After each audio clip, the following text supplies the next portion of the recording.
Hello and welcome to Leaders of Tomorrow, India's largest platform for entrepreneurs. If it matters to you, it matters to us. We bring together India's biggest experts on this platform right here on the show to answer your questions and queries. Tonight and all of this week, we continue focusing on the logistics space, bringing together experts from this industry to really address some of your concerns about what the way forward is looking like, what are the top challenges and learnings from these entrepreneurs and experts themselves. Let me then introduce who we have joining this panel tonight. First up, Sugam Jain, CEO and co-founder Shyplite. Siddharth Agarwal, Vice President, Head of Strategy and Planning at Ecom Express. Bhatnagar, partner at KPMG.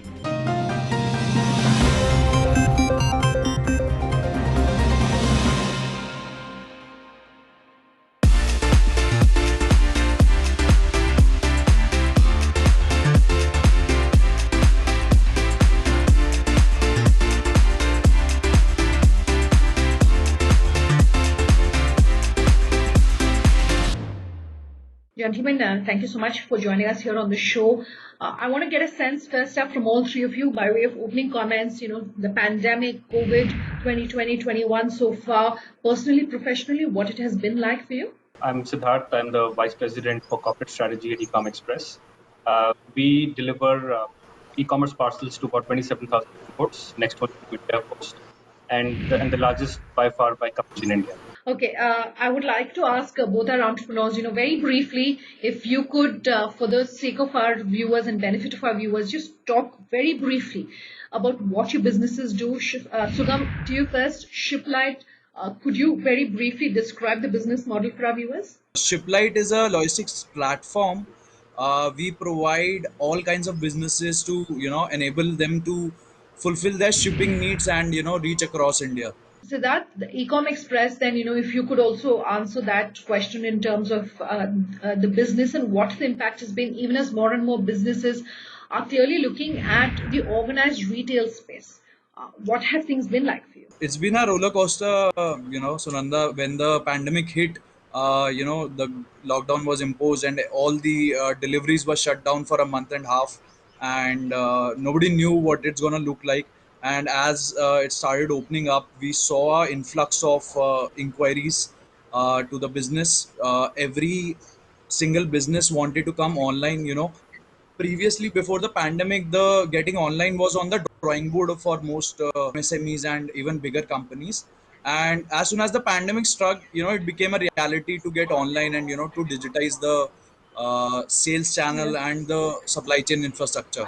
Operationally and logistically, the very nature of the business, the very nature of the consumer has changed. Sameer, this question is to you. Just talk us through what some of those biggest changes have been, because a lot of businesses, like I was just discussing, are clearly moving towards the organized retail, organized logistics space. More and more. So what have some of those biggest changes really looked like? Regarding the industry, yes, as Sugam mentioned, the first lockdown really created a significant disruption for various kind of logistics businesses. And I think we need to differentiate between what was conventional logistics versus the e-commerce or the home delivery kind of business. So I think there's been a difference in the way these two segments were impacted.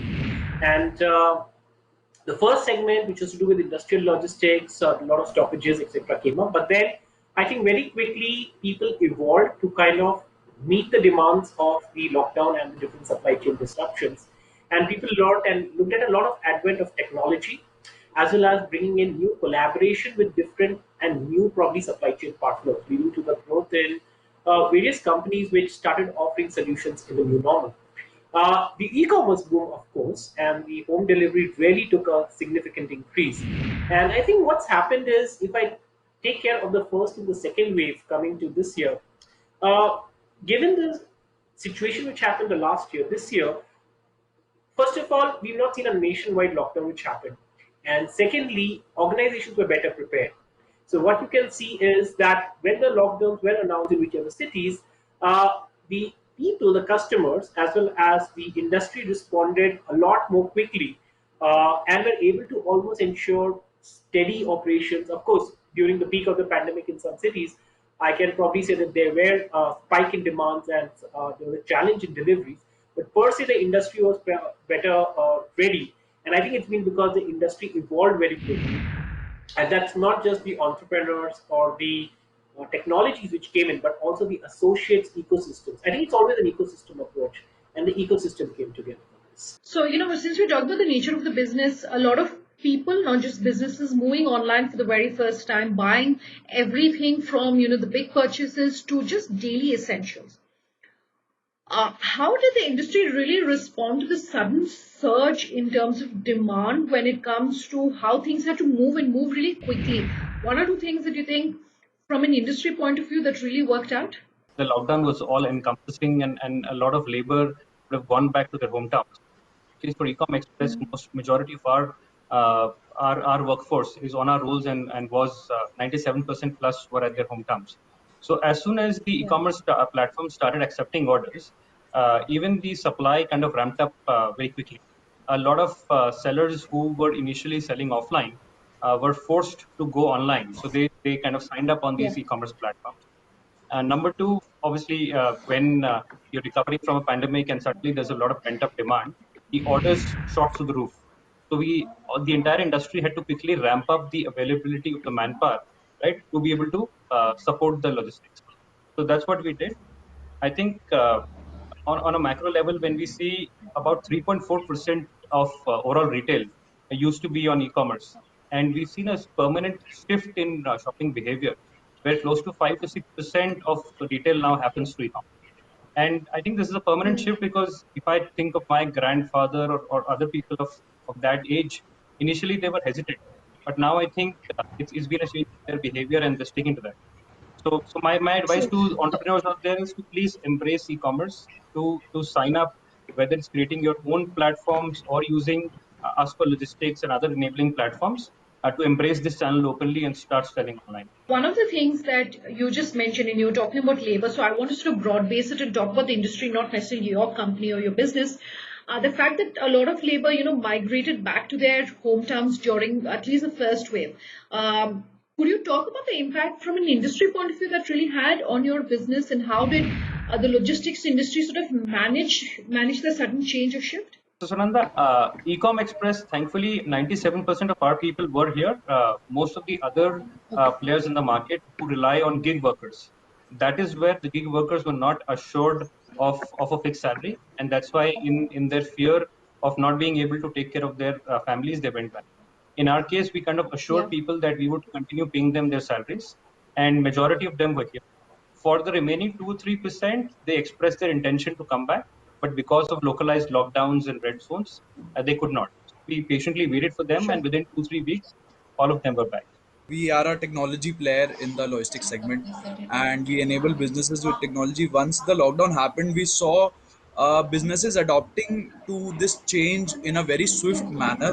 Like Yeah. Siddharth rightly said, there was no choice, and businesses were forced to adopt to technology to serve the demand. The influx of demand that came in immediately after the lockdown, and like you rightly said, from groceries to medicine to every sector saw that growth in the orders. The e-commerce platform saw that growth in the orders. It was on us to enable the e-commerce players to fulfill that growth.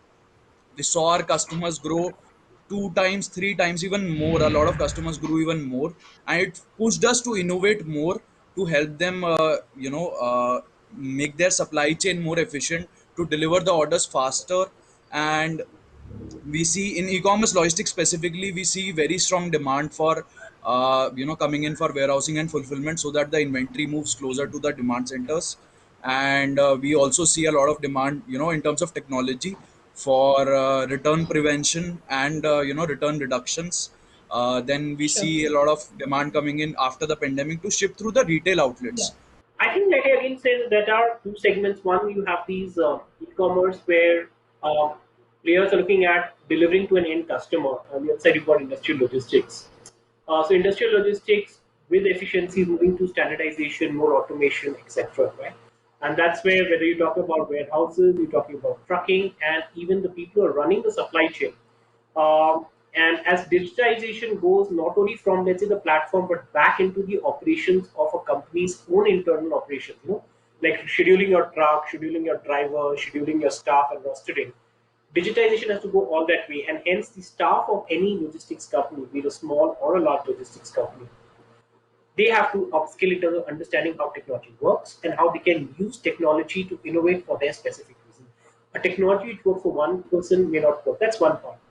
On the other side, when we talk about e-commerce, then the delivery guy is actually substituting the role of the retail salesperson by being the point of sale and experience for the customer. Now, if the delivery guy comes and he just is not very polite or appealing to the customer, it leaves a bad aftertaste, which affects not just the logistics brand but also the company which you ordered from. So when we talk about the logistics industry in both these segments, the upskilling in terms of orientation towards customer service, the ability to handle new generation digital tools and equipment, and upskilling is really really important. So I think it's something which is different skills, but logistics is not just about moving things, but they are also going ahead into customer experience. Gentlemen, I have to take a quick break. We're back in just a moment.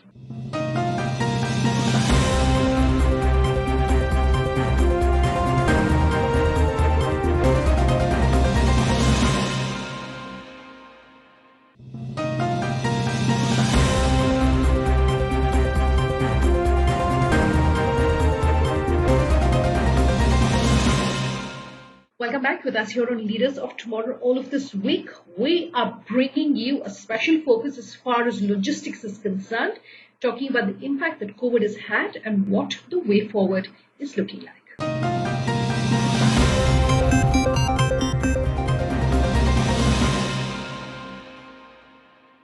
So since we've spoken about people who are coming online for the first time, how did you as an industry, and this is open to all three of you, handhold the consumer who's coming online for the first time? Because they're understanding technology, they're understanding payment gateways, they're trying to understand, how to buy, etc. How did you as an industry respond to that?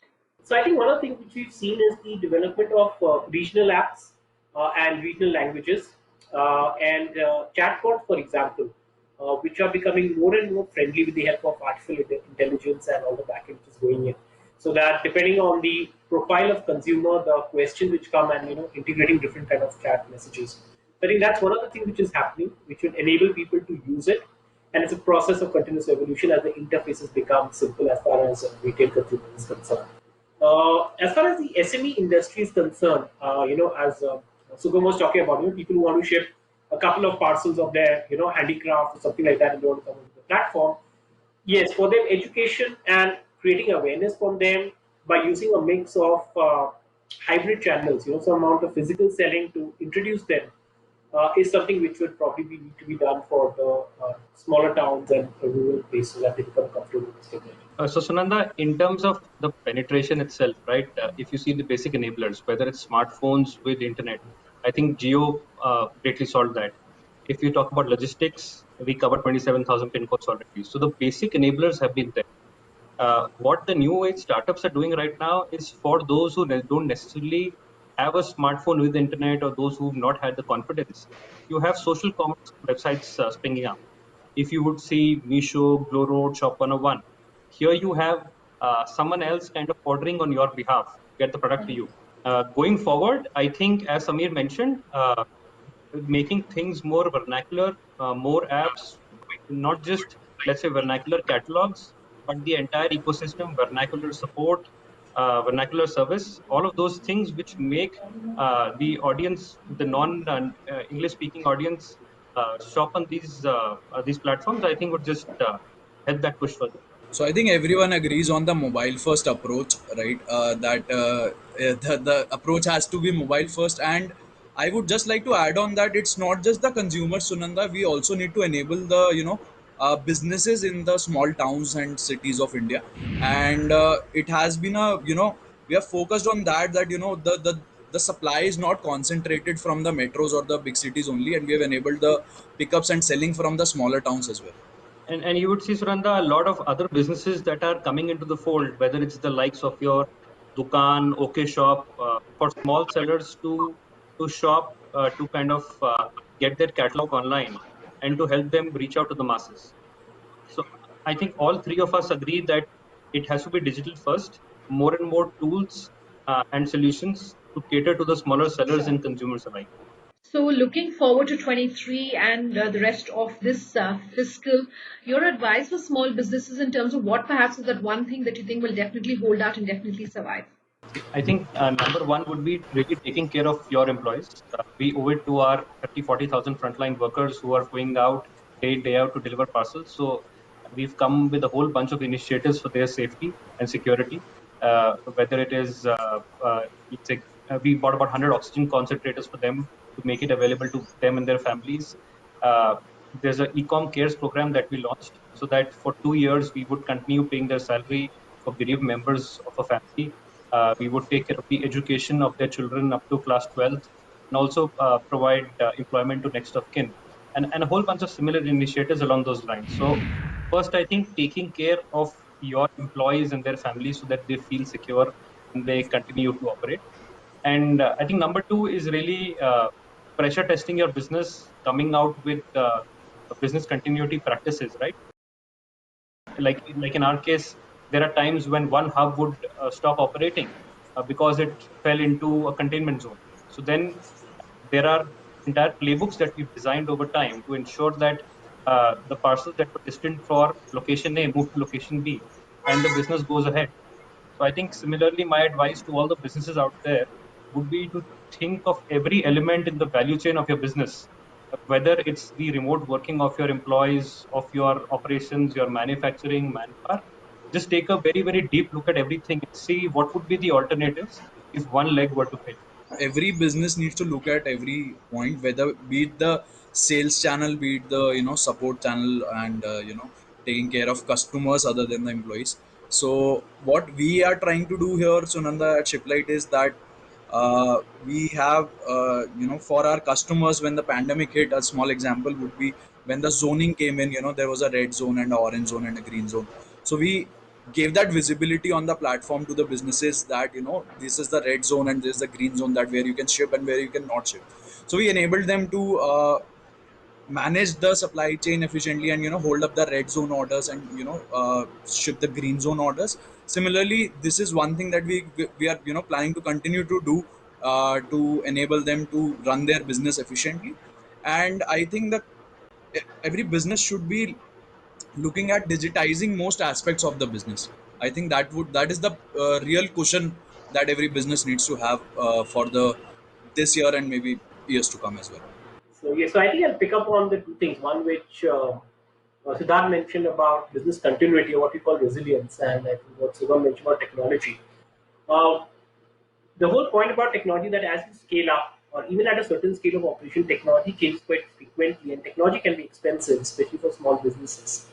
And similarly, when you talk about resilience, large networks have a resilience because of scale and size. You can have redundancy and alternate hubs, etc. But when you talk about smaller businesses, scaling up technology and keeping in pace with new technology and digitization, which requires investments as well as resilience. Something that the industry should look at is how they can collaborate at an industry level.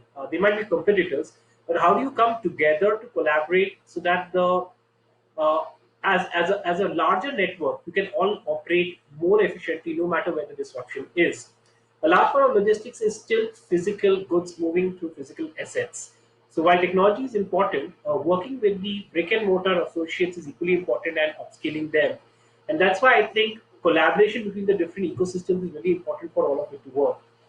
And the second part is standardization. So as you talk about tier 2 and tier 3 cities, the standardization of the entire logistics chain in terms of whether you talk about pallets or parcels, standardized packaging, standardized labeling.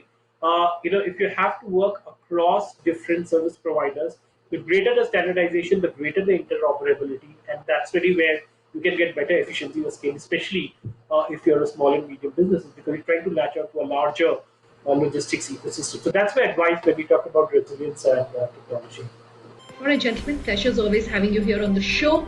For those of you who've tuned in, that's all we could manage to pack into this panel. But if you have any questions for us, you want to reach out to today's experts, or you just want to give us any feedback, do remember that you can always write to us, our email ID, as well as our other details coming up on your screens as we speak. Thanks for watching. Have a good night. Stay home. Stay safe.